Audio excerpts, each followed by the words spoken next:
दोस्तों, kids fun story channel में आपका स्वागत है। संभाजी महाराज की वीरता और बलिदान की अमर कहानी। महाराष्ट्र के इतिहास में वीरता, शौर्य और बलिदान की जब भी बात होगी तब छत्रपति शिवाजी महाराज के वीर पुत्र संभाजी महाराज का नाम स्वर्ण अक्षरों में लिखा जाएगा। वे एक महान योद्धा, अद्वितीय रणनीतिकार और धर्म के प्रति अटूट निष्ठा रखने वाले क्षत्रिय थे। अपने जीवन के अंतिम क्षण तक उन्होंने मुगलों के सामने घुटने नहीं टेके और धर्म की रक्षा के लिए असहनीय यातनाएं सहते हुए वीर गति को प्राप्त हुए।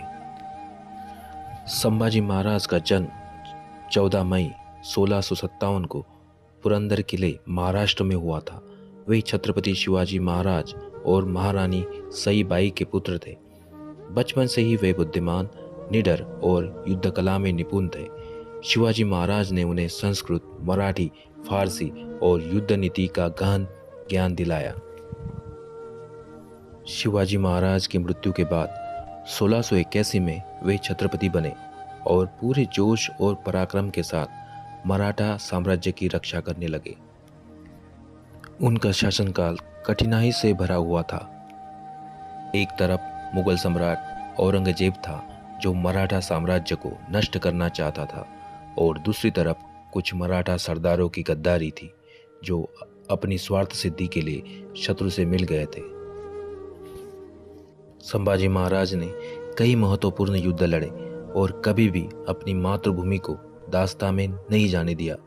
उन्होंने मुगलों की अनेक सैन्य टुकड़ियों को धूल चटाई और मराठा साम्राज्य को मजबूत बनाए रखा। महाराज की वीरता से घबराकर औरंगजेब ने अनेक प्रयास किए, लेकिन वह उन्हें परास्त नहीं कर सका।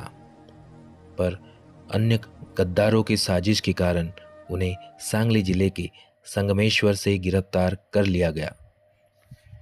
गिरफ्तारी के बाद मुगल सम्राट ने उन्हें इस्लाम कबूल करने का प्रस्ताव दिया, लेकिन धर्मवीर संभाजी महाराज ने इसे ठुकरा दिया।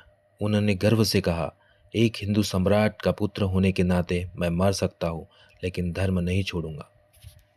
औरंगजेब ने संभाजी महाराज को 40 दिनों तक भयंकर यातनाएं दी। उनके शरीर पर लोहे की गर्म सलाखों से दागा गया, उनकी आंखों में गर्म लोहे की कीलें ठोकी गई, जीभ काट दी गई, हाथ पैरों की हड्डियां तोड़ी गई, लेकिन उन्होंने एक शब्द भी नहीं कहा। इतनी अमानवीय यातनाओं के बावजूद उन्होंने मुगलों के सामने सिर नहीं झुकाया और अंतिम क्षण तक जय भवानी, जय शिवाजी का उद्घोष करते रहे। जब औरंगजेब ने देखा कि वे किसी भी हालत में झुकने को तैयार नहीं हैं, तो उसने 11 मार्च 1690 को उन्हें बेरहमी से मारने का आदेश दिया।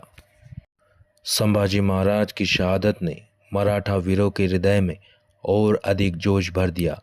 मराठाओं ने औरंगजेब से प्रतिशोध लिया और आगे चलकर मुगलों को पूरी तरह से परास्त कर दिया।